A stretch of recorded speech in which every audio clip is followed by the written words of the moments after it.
Stefano incarne le passeur qui permet à Jep de passer du vide à la vie.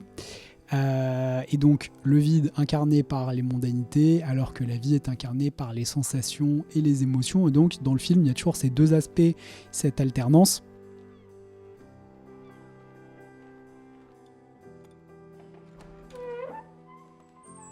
Et donc là, vous venez de voir Stefano donc, qui ouvre des portes, et c'est aussi ce que je vais essayer de faire pendant ces 30 minutes, d'ouvrir vos propres portes pour que vous puissiez accéder à qui vous êtes, quel est votre destin, qu'est-ce que vous avez profondément envie de faire, quel est votre rôle ici sur Terre, et de reconnecter surtout avec votre petite voix intérieure. Voilà, le film va porter là-dessus, et son analyse aussi. Far portiere. Non fa il portiere.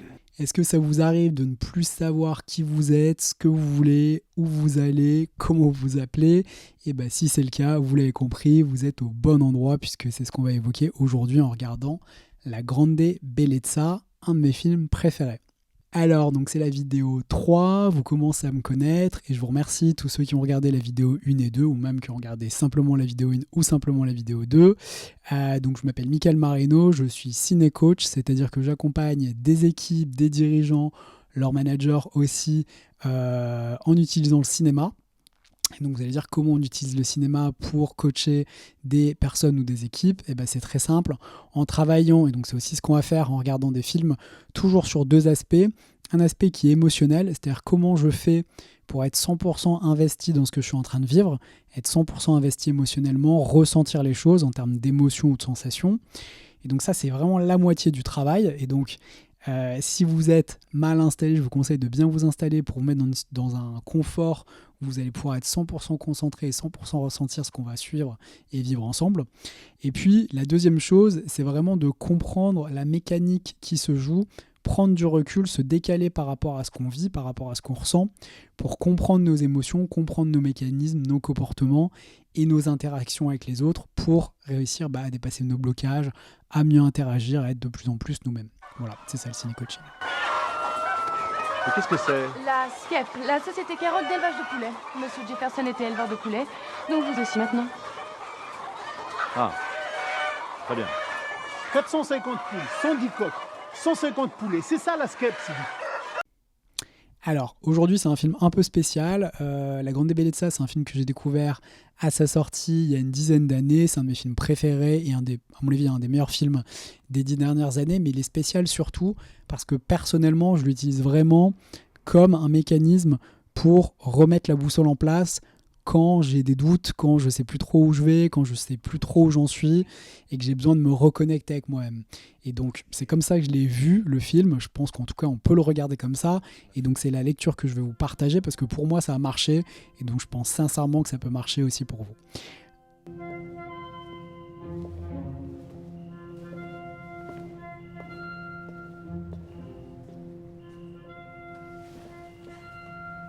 Avete visto? Sembrava énorme, invece... Alors si je l'ai choisi aussi ce film aujourd'hui, c'est parce que je pense qu'il illustre très très bien ce qu'est le ciné-coaching, c'est-à-dire comment on fait pour mieux regarder un film. Et donc c'est vraiment ça que je vais vous montrer aujourd'hui, comment on fait pour mieux regarder un film, pour mieux comprendre qui on est, comment on interagit, etc. Et puis aussi parce que je l'ai beaucoup partagé, c'est un film que j'ai beaucoup partagé avec mes amis, parce que je pense qu'il aide vraiment à répondre à la question: qui suis-je ? Qu'est-ce que j'ai envie de faire ? Comment j'ai envie de trouver ma place ? Comment je peux trouver ma place ? Et donc vous allez voir, on va regarder vraiment le film dans ce sens et il permet vraiment des prises de conscience assez profondes avec des métaphores vraiment magnifiques. Donc c'est parti, on va suivre. Donc comment on va faire ? On va suivre le parcours de Jep Gambardella. Donc qui est Jep Gambardella ? C'est un auteur italien, romain, fictif, qui a à peu près 65 ans. Le film commence par son anniversaire, il a 65 ans. Et qui a écrit un roman quand il était jeune. Là, j'ai pas précisé, une vingtaine d'années. Il a écrit un premier roman qui a été salué. Et il voulait embrasser la grande beauté, attraper toute la vie. Parce qu'il était très amoureux et donc très enthousiaste. Il a envie de saisir tout ce que la vie pouvait offrir. Et puis, sans raison, sans qu'il comprenne, la première femme qu'il a aimé même, l'a quitté. Et donc là, il a complètement perdu espoir. Il s'est désengagé émotionnellement de sa vie. Et donc là, à 65 ans, 45 ans après, 50 ans après, en fait, il commence à se poser des questions et c'est en suivant son parcours à lui que vous allez pouvoir trouver des propres réponses pour vous. Et donc, Jep est complètement désenchanté et il oscille, vous allez le voir, on va commencer avec une première scène où en fait, il oscille entre vivre, ressentir profondément les choses et, à l'inverse, complètement s'évader et éviter de ressentir ses émotions, ses doutes et ses souffrances surtout. Et donc il va trouver des moyens très très marquants, très très symboliques de s'échapper de sa propre vie. On regarde cette scène tout de suite.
Et donc, il y a l'espace pour accueillir nos propres émotions, nos propres sensations. Je ne sais pas si vous l'avez remarqué, mais c'est filmé de manière très sensorielle. On voit très bien l'eau qui coule, on entend l'eau qui coule, en même temps que donc, la cantatrice chante.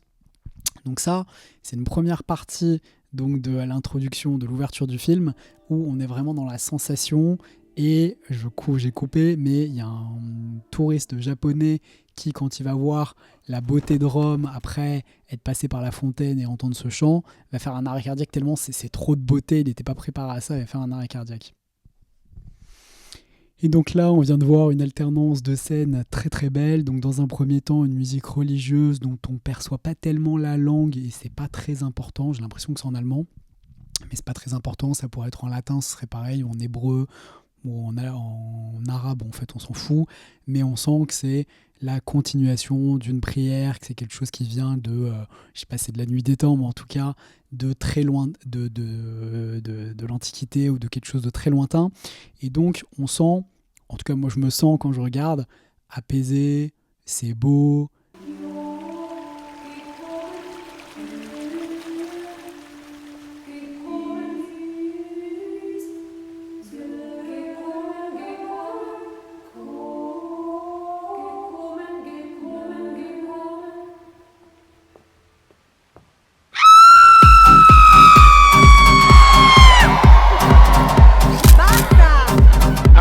Stanno pure i cotte che i ciliegini, ti ricordi? A stronzi!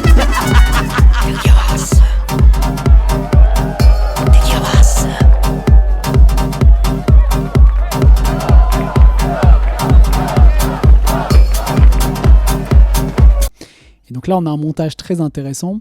On a un focus sur la femme qui chante et juste après sur une autre femme qui chante, mais là elle hurle. Et là, on est dans une soirée assourdissante, c'est la fameuse fête des 65 ans de Jep. Et là, c'est l'inverse, c'est-à-dire qu'on avait d'un côté le silence qui permet d'entendre ses sensations et ses émotions, et de l'autre côté, la musique qui est pas vraiment de la musique, mais qui est plus du bruit, qui est une évasion qui permet de sortir de soi et de ne pas entendre ses blessures, ses souffrances, et de ne pas se faire face à soi. Parce que là, dans la fête, il y a beaucoup de monde, donc on n'est surtout pas seul, et puis il y a beaucoup de bruit, je ne sais pas si vous l'avez noté, mais en plus de la musique de la fête, il y a des mariachis qui jouent encore plus fort au-dessus. Donc c'est vraiment le bruit sur le bruit. Et donc ça va être un des points de la vidéo du jour. Est-ce qu'on se met dans des situations où on se met dans une situation de calme pour pouvoir entendre ce qu'on ressent à l'intérieur et ressentir sa petite voix à l'intérieur, la laisser parler, ou est-ce qu'on se met dans des situations où il n'y a que du bruit pour justement pas entendre cette voix intérieure. Donc par exemple, si vous allez courir avec des écouteurs, ou si dès que vous vous levez, vous mettez de la musique, si vous avez tout le temps vos écouteurs avec vous, vous pouvez vous demander est-ce que c'est des conditions dans lesquelles vous pouvez entendre votre voix à l'intérieur déjà, puisque vous ne vous laissez pas d'espace vide, vous ne vous laissez pas d'espace pour entendre ce que vous ressentez. Et puis, peut-être vous pouvez vous demander qu'est-ce qui fait que vous vous entourez toujours de bruit, de quoi vous avez peur, qu'est-ce que vous fuyez, qu'est-ce que vous voulez éviter. Et donc ça, peut-être, c'est une première bonne question. Et donc là, on pense évidemment, donc en fait, il y a toujours cette didactique entre les deux, entre vraiment l'être, donc qui est dans l'accueil de ce qui se passe dans le présent, l'ici et maintenant si on parle de coaching, ou dans l'instant présent si on parle de bouddhisme, mais qui est le même concept, c'est-à-dire accueillir ce que la vie nous donne et ce qui se passe à l'instant T dans l'endroit où on est. Donc il y aura toujours ce côté-là. Donc il y a un petit peu l'être de l'être et le néant de Sartre.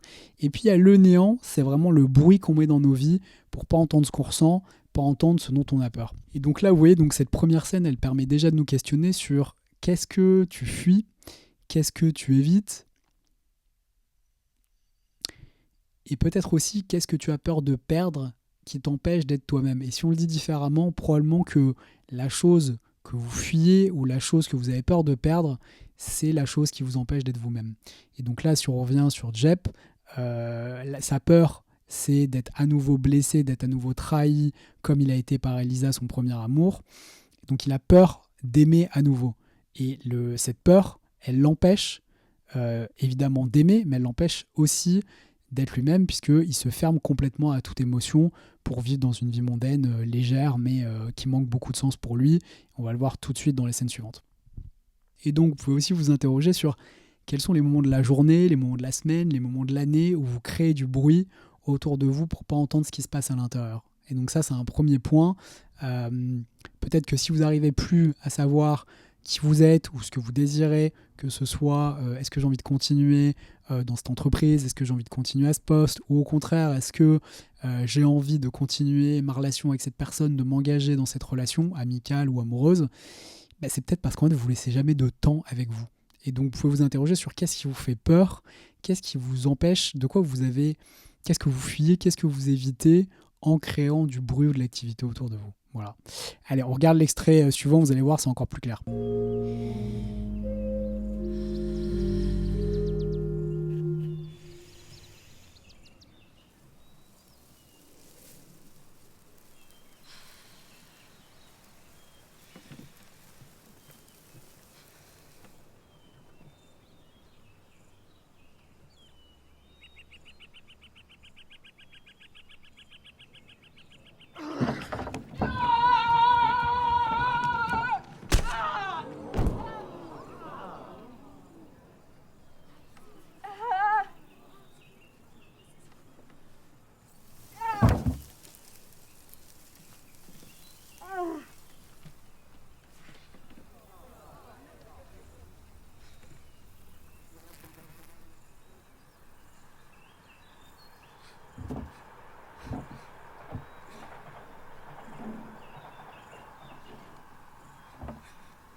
Non mi amo! Brava, brava, brava.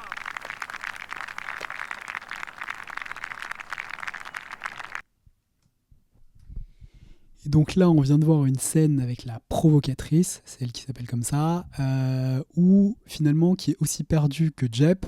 Et donc là, ce qui questionne, c'est l'illusion. Donc là, on est en train de regarder un film. Donc dans le ciné-coaching, il y a toujours ce rapport entre la réalité et la fiction. Or, une bonne fiction, un bon film, c'est... J'ai perdu mon idée. Une bonne fiction, un bon film ou même un bon roman, c'est une illusion qui crée de la réalité ou qui crée du sens. C'est-à-dire, dit différemment, c'est un exercice qui vous permet, soit en tant que lecteur, soit en tant que réalisateur, en tant qu'auteur, de travailler sur vous-même, de mieux vous connaître, de générer du sens pour vous-même. Et donc sans ça, que parfois un très bon film est tellement puissant qu'il génère beaucoup de sens pour des millions de gens dans le monde. Et donc là, dans le spectacle, ce qui est drôle, on va pas regarder la suite, mais ensuite Jep l'interview, la performeuse, qui se nomme elle-même la provocatrice.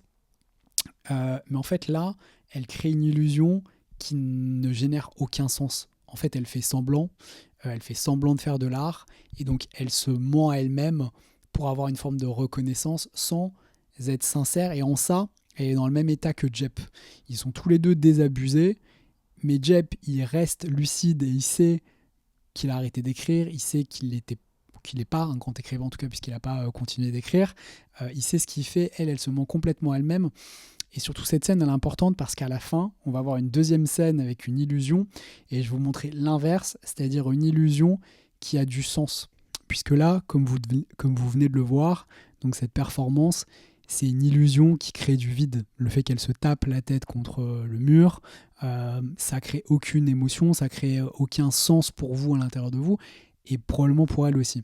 Alors qu'on va voir dans un deuxième temps une autre illusion, comme un film pourrait le faire, qui crée du sens et qui va permettre à Jep, à l'inverse, de avoir un changement d'attitude. Vous allez voir, ça va être assez puissant, mais je voulais vous montrer cette scène avant pour que ce soit plus facile à capter pour vous après. Et donc là aussi, ce qui est intéressant, c'est qu'en fait, Jep, il est complètement désabusé, il est triste, il a plus d'envie, il a plus de goût. Et donc quand il assiste à ce spectacle, il est complètement lucide sur le vide de ce spectacle, mais il est aussi cynique et aussi complètement désabusé pour lui. Mais quand même, c'est important parce que ça va déclencher en lui une conscience très forte qui est déjà une avancée par rapport aux scènes précédentes où il fait la fête, c'est qu'il n'a plus envie, il décide de ne plus faire des choses qu'il n'a plus envie de faire. Et donc là, je vais vous mettre un petit extrait qui sera juste là.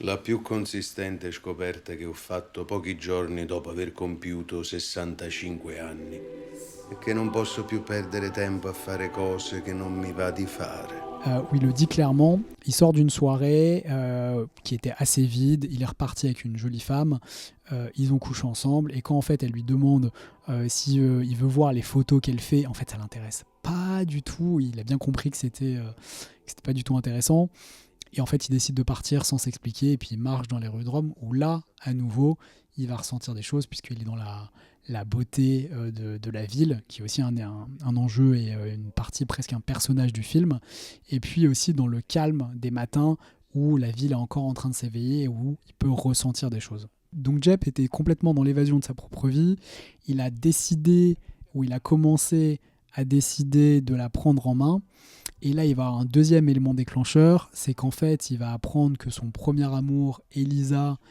est morte, qu'elle n'a jamais eu d'enfant, alors qu'elle pouvait en avoir et que lui aussi pouvait en avoir, mais que la personne avec qui elle a fait sa vie, son mari, ne pouvait pas en avoir. Et donc à partir du moment où il repense à Elisa et à son premier amour, ça va continuer de l'aider à changer et d'arriver dans une autre posture. Donc si vous deviez retenir les éléments importants, il y en a plusieurs. Le premier, c'est de commencer par identifier quand est-ce que vous créez du bruit autour de vous, de l'activité, et est-ce que ça vous apporte vraiment du bonheur ou est-ce que ça vous sert à ne pas penser au fait que vous n'êtes pas heureux. Et puis, deuxième point, commencez par soit accepter, soit envisager de faire ce que vous avez envie de faire. On y reviendra par la suite, mais vous voyez, c'est le deuxième déclencheur chez Jep. Et là, il va prendre une troisième claque dans le visage qui va l'aider à bouger. Donc là, vraiment dans la première phase, première partie de la vidéo, où Jep vit des moments difficiles en pleine remise en cause. Donc vous allez voir ce qui va lui arriver, c'est assez drôle. Francesca! Chi sei tu? Francesca? Chi sono? Io sono No, tu non sei nessuno. nessuno. Ma io... Et donc là, on arrive dans une scène qui manque pas de sel et qui résume très très bien l'état dans lequel se trouve Jep, l'étape à laquelle il est, c'est qu'il commence à se demander mais qu'est-ce que je fais là ? Qui suis-je ? Qu'est-ce que j'apporte ? Est-ce que vraiment j'ai été la personne que je devais être ? Et il se trouve qu'il croise une petite fille qui lui dit mais t'es qui toi ? Et il lui dit et donc là il bégaye un peu, il dit mais qui suis-je ? Et là elle le clash un peu en lui disant mais toi t'es personne. Sauf que là, évidemment, c'est le moment où Jep pouvez pas, entre guillemets, l'entendre, ou en tout cas où ça résonne très très fort à l'intérieur de lui. Donc on va voir. Peut-être que vous en êtes là aussi dans la vidéo. Ce que je vous ai montré sur le bruit, sur le vide, ça vous a interrogé. Sur aussi peut-être le fait de faire ce que vous aviez envie de faire. Et donc, peut-être que vous en êtes arrivé là. Au fond, qui est-ce que je suis ? Qu'est-ce que j'apporte ? Quel est mon rôle ? Quelle est ma place dans ma famille, dans la société, dans mon groupe d'amis, dans ma ville, peu importe, dans ma communauté. En tout cas, l'endroit où vous avez envie que ça ait du sens pour vous. Et donc, Jep, il en est là. Et on va voir juste après comment il commence à switcher et comment il commence à reprendre goût à la vie, comment finalement il va basculer du vide des mondanités à la vie, aux émotions, aux sensations. Et donc, ça c'est ma petite théorie personnelle, mais vous me direz dans les commentaires et vous me direz dans les commentaires à la fin ce que vous en pensez.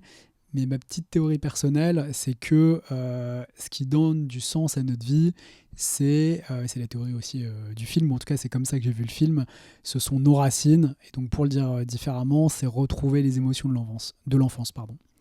Et donc Jep, intuitivement ou inconsciemment ou consciemment, alors que il commence à douter qu'il ne sait plus trop qui il est, il va revenir dans le bar qu'il fréquentait quand il est arrivé à Rome, il y a donc 35-40 ans, revoir donc son ami qu'il a accueilli quand il était jeune homme à Rome et qu'il a un petit peu initié au monde de la nuit il y a des dizaines d'années. Et ce retour aux sources finalement et cette vulnérabilité, c'est ce qui va lui permettre de rencontrer Ramona, qui va être un petit peu sa lumière. Donc pareil, si on revient sur des concepts de coaching, on a tous notre ombre et notre lumière. Et au fond, dans le film, Ramona, elle incarne ça, elle incarne la lumière de Jep, elle incarne la vie simple, la vie positive, son côté de la vie plutôt que le côté du vide. D'ailleurs, c'est pas anodin quand il la rencontre, mais pareil, je vous le montre pas. Il lui dit qu'il est fatigué. En fait, il est fatigué de cette cachée. Donc je le mettrai là, tac tac, pour que vous puissiez voir cette micro-scène. Mais il lui dit je suis fatigué, je me sens vieux. Ou je me sens vieux. Et en fait, de quoi il est fatigué ? Pourquoi il se sent vieux ? Parce qu'en fait, il a passé 35-40 ans à se fuir, à fuir ce qu'il est. Et c'est ça qui l'a fatigué. Il s'est fatigué lui-même. Et souvent, ce qu'on fuit, ce dont on a peur et qu'on met à distance, c'est les moments où on se fatigue nous-mêmes parce qu'en fait, on s'empêche de vivre et on sait qu'on s'empêche de vivre. Voilà. Donc là, on va regarder une scène. On entre dans la deuxième partie de la vidéo. On va regarder une scène où il vit plus ou moins avec Ramona. Et en fait, elle le ramène dans la vie. Donc, troisième apprentissage. Ce qui nous ramène dans la vie, c'est toujours l'amour qu'on porte aux autres et l'amour que les autres nous portent. Et là aussi, Ramona, elle l'amène à vivre des moments simples, très ancrés dans le présent. Et donc ça lui fait beaucoup de bien. Et ça lui permet de commencer à cranter sa transformation. On regarde tout de suite la scène.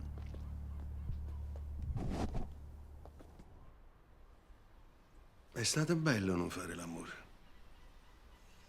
È stato bello volesse bene. In effetti mi ero scordato che significa volere bene. Me l'ero scordato.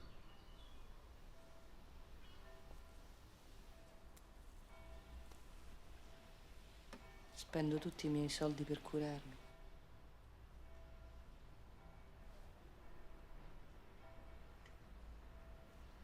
Ramona? La colazione. Dai, alzati che oggi ti porto a vedere un mostro marino.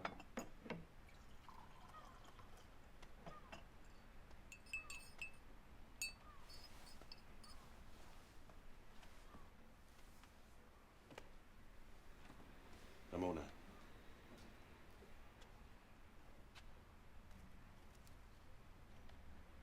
Ramona. La colazione. Ancora 5 minuti.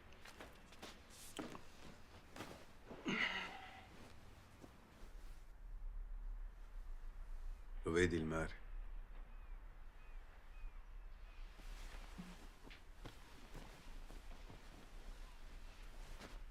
Dove? Sul soffitto.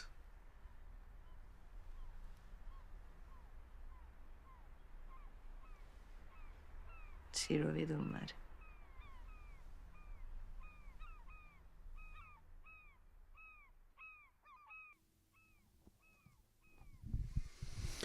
Alors désolé, je suis ému, cette scène est vraiment magnifique. Donc Ramona, encore une fois, elle représente vraiment la vie simple, la vie réelle, incarnée dans le présent, donc sans fête, sans distraction de Jep, ce qui lui permet de retrouver un sens, retrouver un ancrage dans sa vie. Et il lui dit... c'est beau, c'est beau d'être ensemble, de vouloir être ensemble, de vouloir être bien ensemble, et juste de rien faire d'autre. Il lui dit qu'il avait oublié ce que c'était au fond. Ce qu'il lui dit, c'est qu'il avait oublié ce que ça voulait dire d'être amoureux, d'aimer quelqu'un, d'être heureux avec quelqu'un d'autre. Et puis la scène, elle se termine sur un moment très beau. On n'a pas vu ça dans la vidéo, et si vous avez vu le film, vous le savez. Si vous le savez pas, je vous spoil, et de toute façon je vais vous spoiler, mais je vous conseille quand même de regarder le film après. En fait, Ramona, elle est stripteaseuse dans le bar de son père où Jep l'a rencontré, où Jep est revenu aux sources, et son père se demande pourquoi elle continue de faire du striptease à son âge. Elle a une quarantaine d'années, plus de 40 ans, et qu'est-ce qu'elle fait de tout cet argent. Et en fait, après plusieurs semaines à voir Jep, et après qu'ils ont noué des relations fortes, un lien fort, c'est à ce moment de vulnérabilité qu'elle lui livre son secret. Et son secret, c'est qu'en fait, elle dépense tout son argent pour se soigner parce qu'elle est gravement malade. Et là, on vient de voir un dernier élément qui était très très beau. Elle est au lit, il a apporté le petit déjeuner. Elle n'a pas envie de sortir de ce moment où elle ressent profondément son corps, ou le moment, ou l'odeur des draps, ou peu importe. Et donc, elle lui demande 5 minutes de plus, comme parfois on a envie de gratter 5 minutes le matin pour se lever. En fait, au fond, ces moments où on se sent complètement vivant, c'est ça qu'on a envie de gratter. Ce qu'elle lui demande, c'est: est-ce que je peux avoir 5 minutes de plus de vie? Et donc, évidemment, c'est particulièrement dramatique parce qu'en fait, je vous spoil encore une fois, mais elle va mourir. Et donc, pourquoi c'est important? C'est important pour Jep parce que c'est Ramona qui lui a permis de revenir dans la vie, qui a été vulnérable avec lui, qui lui a permis de lui-même être à nouveau vulnérable, et donc d'accéder à ses émotions et à ses sensations avec elle et grâce à elle. Et on va voir comment il va réagir à la mort de Ramona et l'immense tristesse qui l'a envahi, parce que dans le tout début du film et tout début de la vidéo, je vous ai montré, il était dans l'évasion totale de sa propre vie. Grosso modo, depuis 35-40 ans, il fait la fête.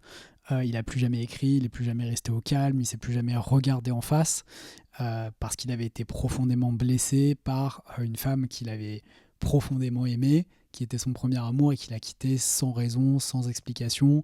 Et donc tout ça, ça l'a empêché de vivre, et de vivre des émotions pendant plus de 30 ans. Là, il s'est autorisé à faire une nouvelle rencontre et à reprendre goût à la vie. Et malheureusement, Ramona meurt, et donc il se retrouve à nouveau seul, et à nouveau face à l'émotion qu'il cherche à éviter, c'est-à-dire une profonde tristesse. Et donc on va voir comment il va réagir, et comment, encore une fois, ce parcours, ça lui permet d'avancer, mais c'est déjà un avancement, puisqu'en fait il a accepté de prendre des risques, il a accepté de vivre des émotions difficiles, et donc ça l'a remis du côté de la vie, et ça l'a sorti du néant dans lequel il vivait au début du film. Voilà. Et donc là, Jeff souffre énormément, et donc on va voir comment il va réagir dans cette très très belle scène aussi, qui sera en miroir de la scène que je vous avais présentée au tout début, justement sur l'illusion, et comment l'illusion, les illusions, le cinéma, la littérature peuvent nous servir soit à générer du sens dans nos vies, ou au contraire à créer du vide, du bruit, pour nous éviter ou pour fuir notre propre vie. On regarde la scène.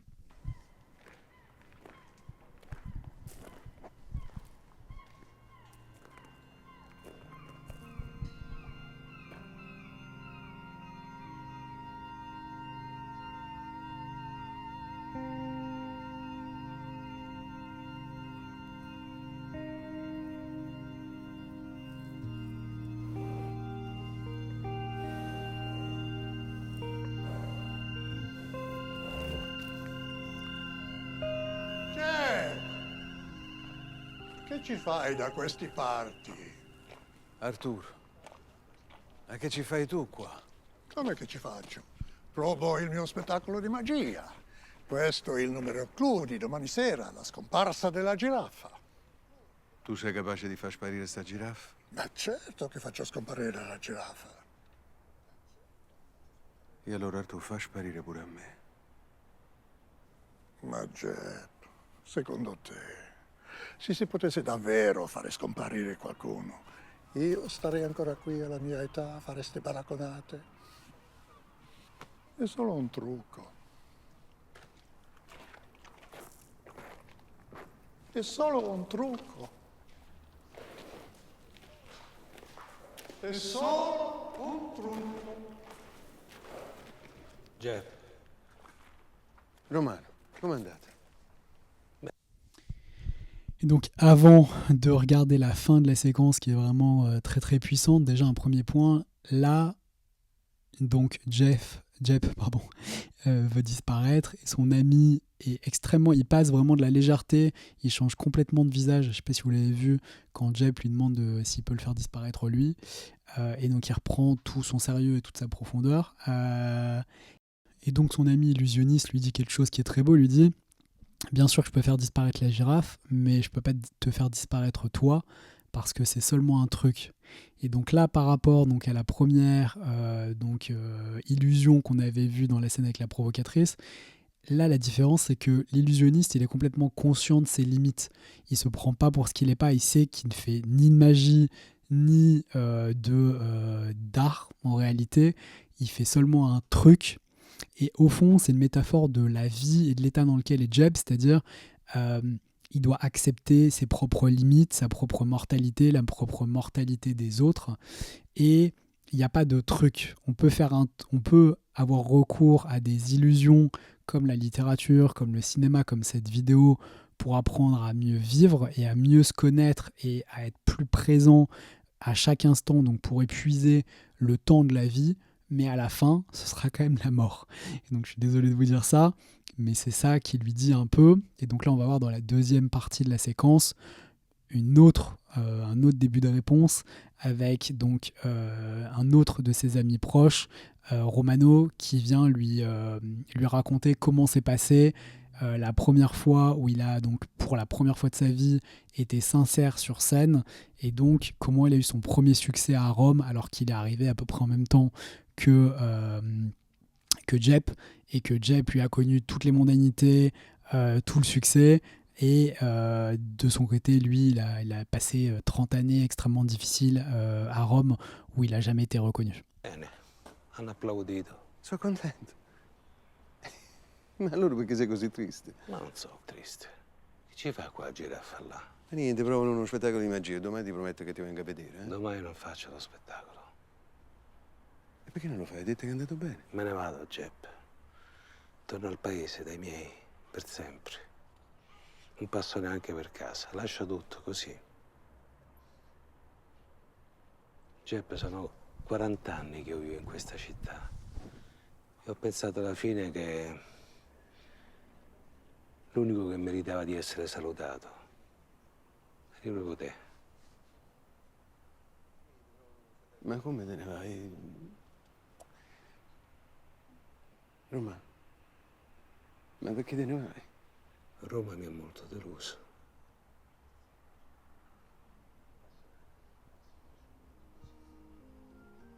Ciao, Jeb.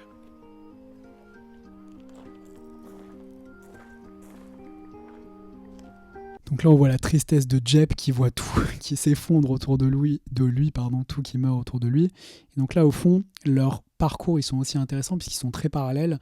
Romano, il n'a jamais réussi à être lui-même, il n'a jamais réussi à avoir cette vulnérabilité pour être profondément lui-même depuis 40 ans qu'il est à Rome, et donc c'est pour ça qu'il n'a jamais réussi à avoir un succès.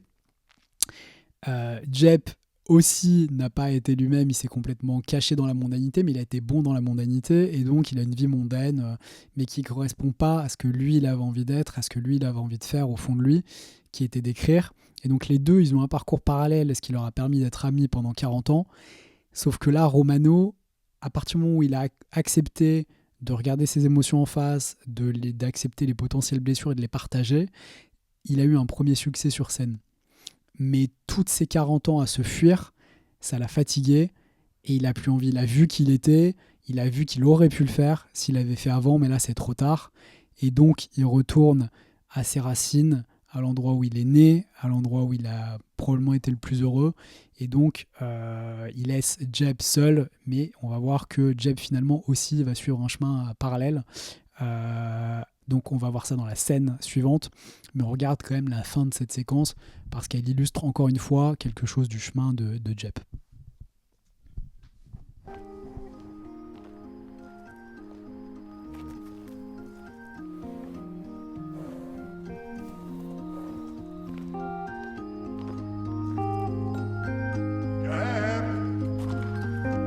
Hai visto?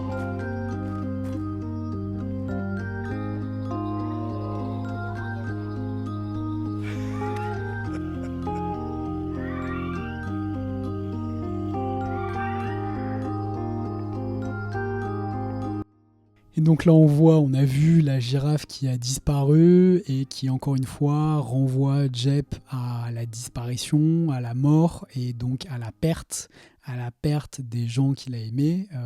Donc ça a commencé avec Elisa.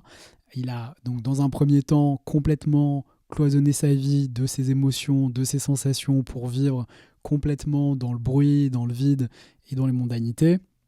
Et puis là, on l'a vu commencer à évoluer, s'ouvrir à nouveau aux autres avec Ramona et à l'amour.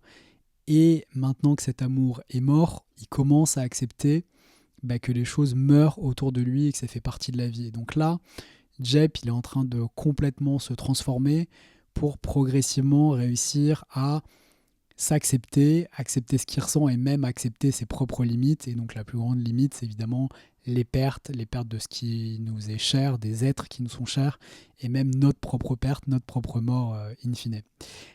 Voilà, et donc on va regarder encore une scène, une ou deux scènes, je me souviens plus, qui est une piste de finalement, on a suivi le parcours de Jeb. Donc qu'est-ce qu'on doit accepter, par quelles étapes on passe pour réussir à ressentir à nouveau qui on est. Et donc là je vous livre le petit secret qui à mon avis est la meilleure façon de ressentir et retrouver votre voix à l'intérieur et de savoir qui vous êtes. Voilà, je vous livre ça dans 2 secondes. Et donc il nous reste 3 petites scènes ensemble. Là on va regarder vraiment un petit extrait d'une scène où Jeb a complètement changé puisqu'il accepte de se faire face à lui-même et il va aller couvrir une performance aussi, mais encore une fois qui génère du sens puisqu'en fait il va aller voir un photographe qui s'est pris en photo tous les jours de sa vie depuis je sais plus quelques 4-5 ans. Donc son père a commencé à le prendre en photo et ensuite il a continué et donc il peut se voir changer, il peut voir les effets du temps sur lui-même depuis 30-40 années. Et donc c'est encore une fois un symbole de la capacité de Jeb à accepter les effets du temps sur sa propre vie. Et donc on le voit donc passer entre les photos. Je vous laisse découvrir ça. Di questa mostra. L'idea di questa mostra di foto in verità non è mia. Il vero ideatore è mio padre. Comincio a fotografarmi dalla nascita tutti i giorni. Una foto ogni giorno. Mai dimenticato neanche una volta. Dai 14 anni in poi ho proseguito io. Mi sono fotografato tutti i giorni. Et donc là, on le voit, c'est vraiment le symbole de l'acceptation de Jeb, de se regarder en face et donc d'apprendre à voir ce qui est important pour lui, ce que lui ressent et donc ce qu'il a envie de faire, in fine.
Et donc là, on voit que le personnage passe par toutes les émotions, comme nous-mêmes, on passe par toutes les émotions, et on voit aussi à quel point Jep est ému.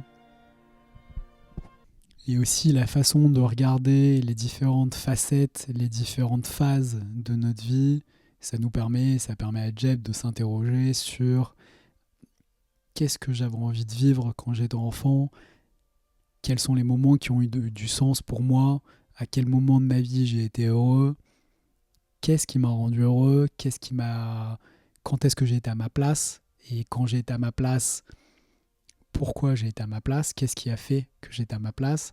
Et donc peut-être que cette scène, elle va peut-être vous donner envie aussi à vous-même de vous faire le fil de ces différentes années et de vous interroger sur les moments qui ont été heureux, les moments où vous êtes senti à votre place, où vous êtes senti en harmonie avec ce que vous ressentez, avec ce que vous désirez aussi. Et donc là, on voit que Jep est ému et il est profondément en train de changer. Donc dans une certaine mesure, c'est quand il n'y a plus de bruit autour de lui et qu'il se regarde en face, aussi, autre piste, qu'il commence à sentir ce qui est important pour lui et qui il est et ce qu'il a envie de faire. Io faccio andare avanti questo paese, ma molti ancora non l'hanno capito. Ma ti rendi conto, Tatina? Il mio vicino di casa era Giulio Moneta, uno dei 10 latitanti più ricercati del mondo, e io mai accorto di nulla. Sei cambiato. Stai sempre a pensare. Forse dovrei fare come Romano. Non sono più adatta a questa vita, a questa città. Nessuno è adatto a un cazzo, Jep. Te lo dice la regina delle disadattate. Sta morendo tutto quello che mi sta intorno. Persone più giovani di me, cose. Mi muoiono davanti e io... E tu soffri. E non capisci.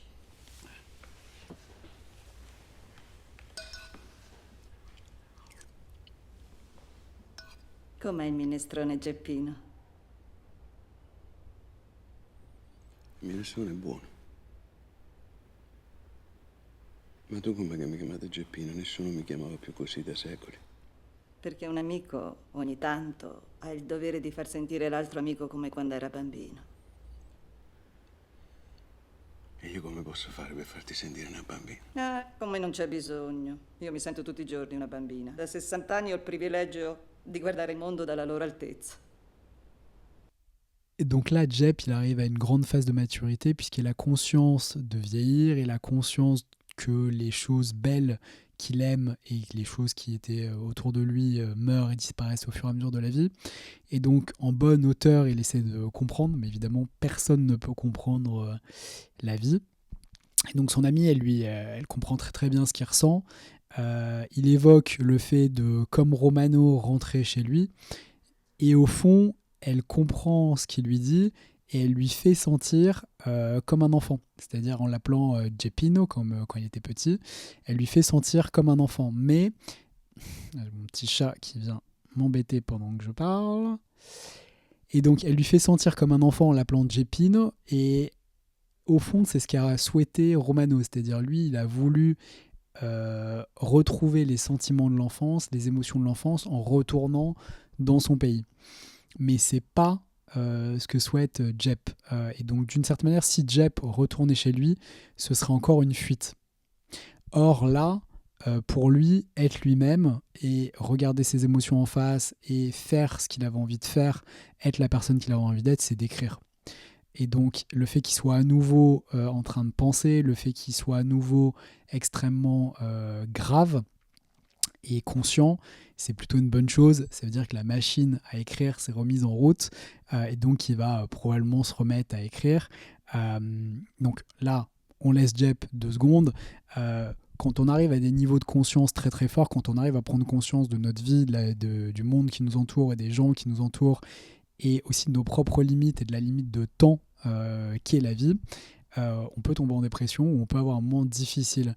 C'est ça qui est intéressant aussi dans ce passage, c'est que son amie, elle est assez forte et elle lui fait sentir les émotions de l'enfance, elle lui fait sentir être un enfant, il est très ému, et elle l'aide à cheminer vers ça et à reprendre finalement, réentendre ce que son enfant avait envie de faire, c'est-à-dire faire entendre sa voix, dans son cas, plutôt que finalement s'enfoncer dans cette gravité. Et donc c'est normal, si après une phase où vous avez accepté vos émotions, vous avez accepté de dépasser vos peurs, de les affronter et d'aller dans le sens de savoir qui vous êtes, eh bien, il y aura peut-être des phases de grande conscience comme ça.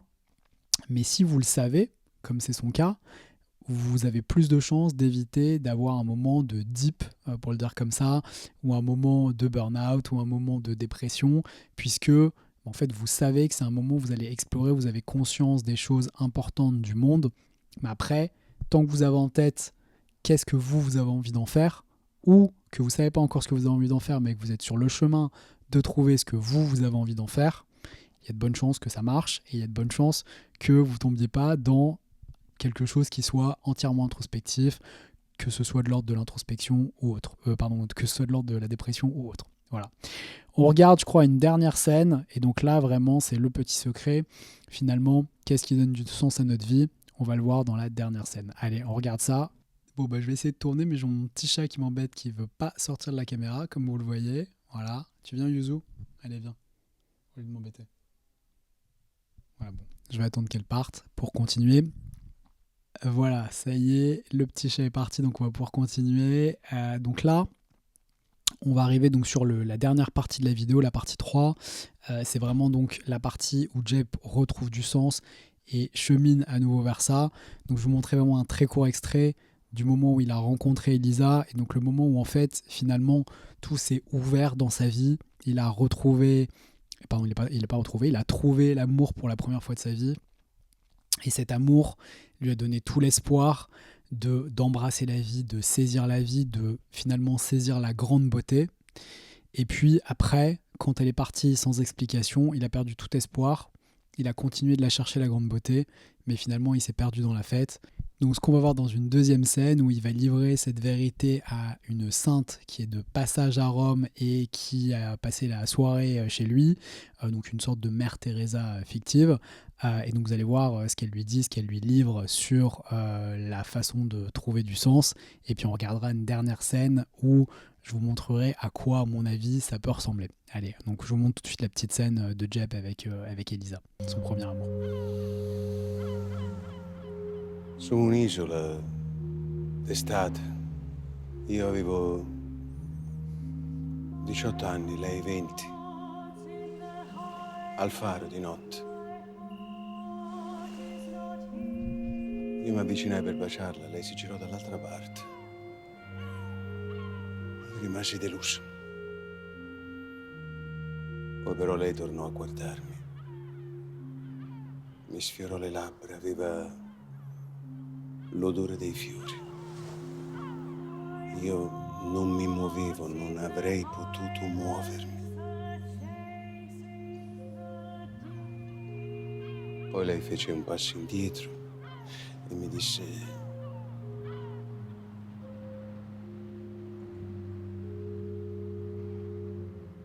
fece un passo indietro.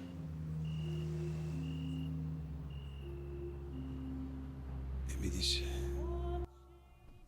donc là, Jep est vieux et il revit cette scène, la première scène où Elisa lui a tendu la main pour qu'il la rejoigne à la lumière du phare la nuit, la première fois qu'ils ont fait l'amour.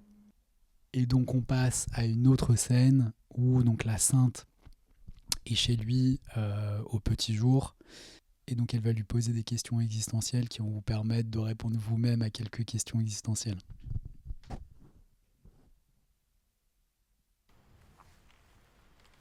Perché non ha mai più scritto un libro.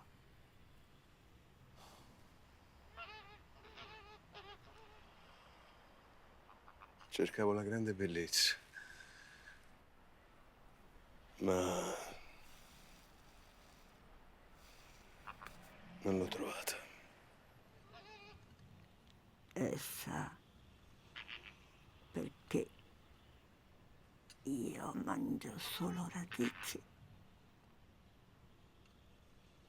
No. No, perché?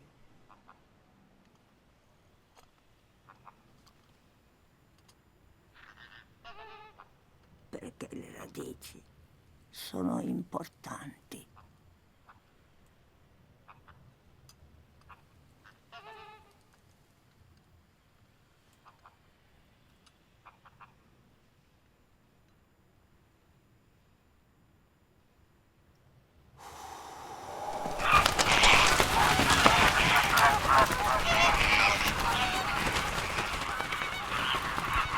Donc là, et voilà, ça y est, vous allez avoir le petit secret. Donc la sainte lui demande pourquoi il n'a pas écrit de livre suivant.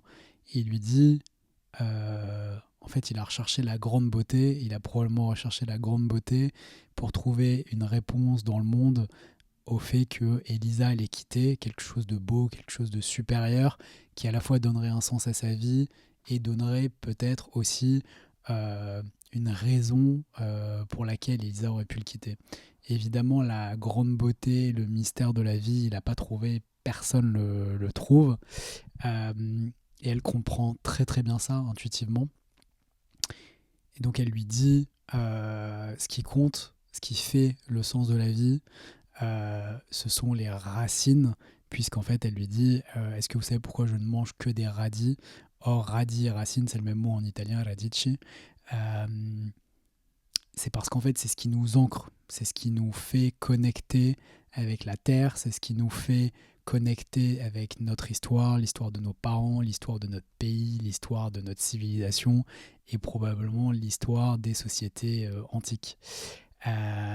Et donc, les racines, c'est ce qui donne du sens à notre vie, c'est ce qu'on a ressenti le plus tôt dans la vie et les émotions qu'on a ressenties, à mon avis, le plus tôt dans la vie, c'est ce qu'on poursuit tout au long de sa vie en essayant de supprimer le bruit, en essayant de supprimer les injonctions qu'on a reçues de nos parents, les injonctions qu'on a reçues de la société, etc.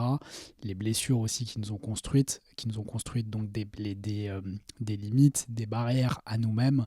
Et donc le chemin de la vie, à mon avis, c'est de ressentir le plus possible nos émotions et de cheminer vers les émotions de l'enfance, les émotions primaires, parce qu'à mon avis, notre sens, nos racines sont là.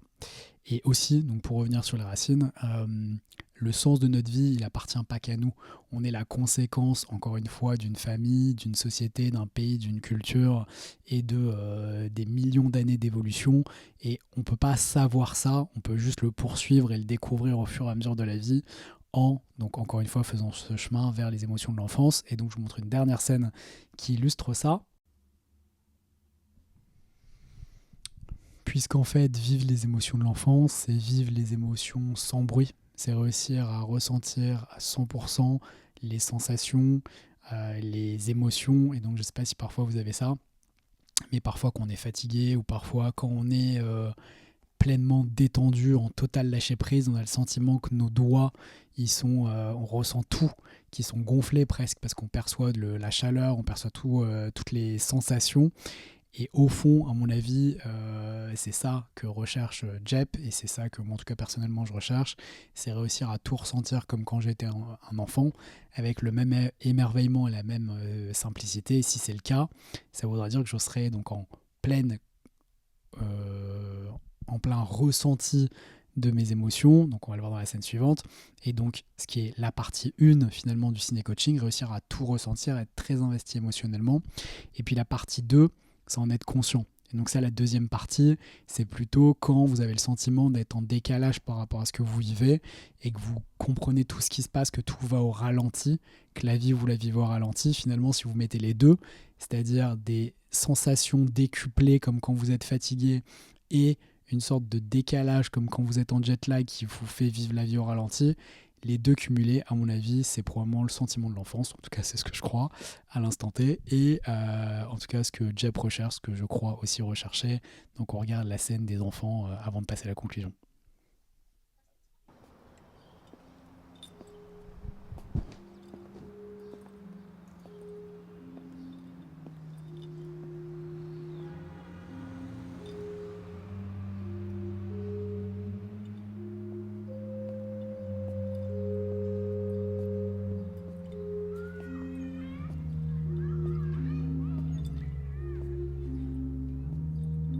My heart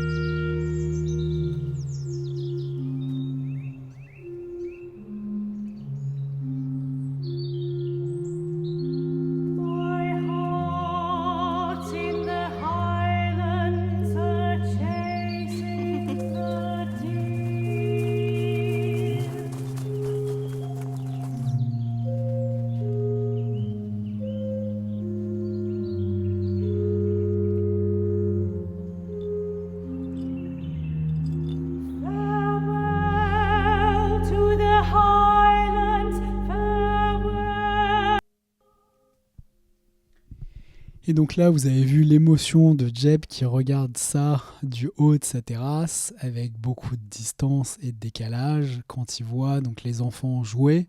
Le jeu, c'est vraiment la caractéristique des enfants. Donc par exemple, si vous avez déjà fait du théâtre, c'est pas facile de jouer en fait.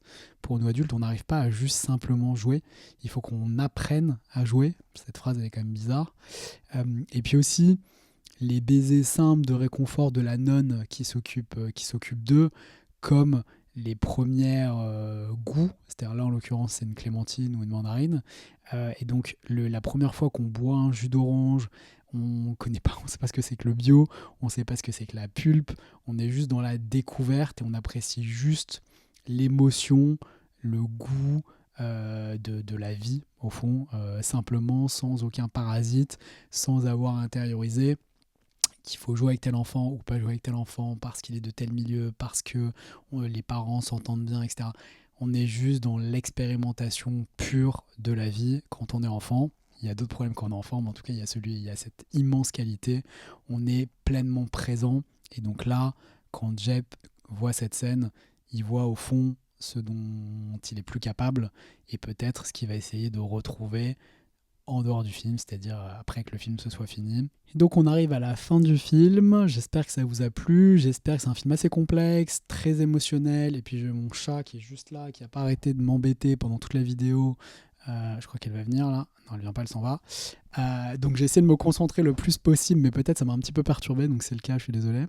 Ce que vous devez retenir, ce qui est important, c'est que la première chose pour réussir à savoir qui vous êtes et à être vous-même, c'est de supprimer le bruit. Donc c'est d'identifier à quel moment est-ce que vous mettez du bruit dans votre vie et qu'est-ce qui fait que vous mettez du bruit dans votre vie. Qu'est-ce qui provoque ça? Qu'est-ce qui fait que vous vous sentez pas bien et que vous avez ce besoin de créer du bruit au lieu d'accepter vos émotions et d'être dans une forme de silence ou de calme qui vous permet de ressentir vos sensations, vos émotions et qui vous êtes. Donc ça, c'est le premier point.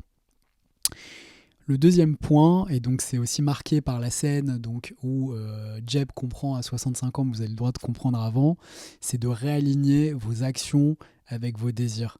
Faites ce que vous avez envie de faire. Si il y a quelque chose que vous êtes interdit depuis longtemps, mais ça peut être des choses bêtes, du type, je sais pas, aller à Roland-Garros tous les ans, vous vous dites tiens, faudrait que j'aille à Roland-Garros, ah oui, mais il faut s'inscrire avant, faut faire la queue pour aller billets, faut pas rater la date. Faites ce que vous avez envie de faire. Si tous les ans vous dites que vous avez envie d'aller à Roland-Garros, organisez-vous et faites-le.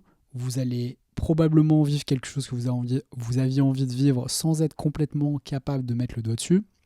Et ça va vous permettre du coup de mieux entendre votre voix à l'intérieur. À chaque fois que vous faites quelque chose qui résonne avec un désir, vous êtes capable de mieux entendre ce désir. Donc ça, c'est le deuxième point. Et donc, au fond, ces deux premiers leviers, c'est un petit peu ce qu'on fait en coaching, c'est-à-dire, dans un premier temps, réussir à identifier les stratégies d'évitement, c'est-à-dire qu'est-ce qui fait qu'on fuit les émotions qui sont difficiles ou qui nous amènent vers nos blessures pour se remettre en action dans la direction de ce qu'on désire. Donc, au fond, pour trouver nos vrais moteurs. Et donc peut-être une dernière recommandation, moi je vous invite vraiment à revoir le film après cette vidéo et à vous laisser porter par le parcours de Jeb que j'ai un petit peu évoqué aujourd'hui, mais qui est encore plus complexe et plus complet que ce que j'ai évoqué, parce que le film fait quasiment 3 heures. Et laissez-vous porter, essayez de ressentir en ayant toujours en tête donc les deux aspects du ciné-coaching que je vous ai partagé. C'est-à-dire ce film, il permet vraiment ça, il est vraiment filmé d'une manière très sensorielle. Donc allez-y, laissez les sensations vous envahir, essayez de ressentir tous les mouvements, toutes les températures, presque le vent qu'on perçoit dans le film. Donc vraiment toutes les sensations. Et puis dans le même temps, essayez d'arriver à ce décalage qui vous fait presque voir la vie au ralenti pour être complètement conscient de ce qui se passe dans la vie de Jeb et aussi donc dans votre vie. Et donc, petit bonus, je vous offre un exercice. Il y a un exercice que vous pourrez trouver qui existe partout, mais qui est assez connu, mais que j'aime bien faire avec mes clients, qui s'appelle la bucket list. Donc l'idée, c'est de coucher sur le papier tout ce que vous avez envie de faire dans votre vie. Donc vous n'êtes pas obligé de le faire de manière structurée, mais vraiment lâchez-vous, écrivez tout à la suite. Et ensuite, une fois que vous aurez donc des choses qui sont plus lointaines, plus difficiles à accomplir, des choses qui se passent en plusieurs étapes, mais aussi peut-être des choses que vous pouvez faire rapidement ou des choses qui demandent juste finalement d'investir de l'argent, parce que c'est beaucoup plus difficile de, par exemple, écrire un livre que aller voir la finale de Roland-Garros. Pour aller voir la finale de Roland-Garros, si vous investissez de l'argent, vous pourrez a priori avoir des places. Écrire un livre, ça demande beaucoup plus de travail et d'introspection. Donc, commencez par les choses qui sont les plus faciles et dites-vous, ce mois-ci, on est début juin, ce mois-ci, je fais 3 choses que j'ai toujours eu envie de faire. Et vous allez voir que plus vous faites ça, plus vous allez ressentir ce qui vous anime, plus vous allez entendre la voix à l'intérieur et plus vous allez être capable d'éteindre le bruit que vous créez au fur et à mesure, de la même manière que, et d'autant plus, que vous l'avez identifié en regardant peut-être cette vidéo. Voilà, ça y est, c'est la fin de cette vidéo. Vous me direz ce que vous en avez pensé. J'espère qu'elle était mieux que la précédente. J'espère que le thème et le film vous ont plu. Personnellement, c'est un film que j'adore parce que, comme vous l'aurez compris, je suis aussi dans ce chemin. J'ai cet objectif de vie de revivre les émotions de l'enfance sans filtre et d'être complètement dans la présence puissante comme un enfant au quotidien. Donc voilà, j'espère que cette théorie vous a plu, j'espère que vous êtes d'accord. Si vous n'êtes pas d'accord, dites-le en commentaire, je vais certainement apprendre des trucs. Et puis voilà, n'hésitez pas à me dire s'il y a un film que vous auriez envie que j'aborde. Et je me disais hier, peut-être, n'hésitez pas aussi à commenter le film qui est le ou les films qui sont vos films préférés, parce qu'à mon avis, les films qu'on aime le plus disent beaucoup de nous. Et donc peut-être que je choisirai l'un de vos films préférés pour la prochaine vidéo de Ciné Coaching, et certainement vous allez en apprendre beaucoup sur vous-même en le regardant. Voilà, à très vite, merci d'avoir regardé et n'hésitez pas à me dire si vous voulez que je traite un sujet ou un film. Voilà, à très vite.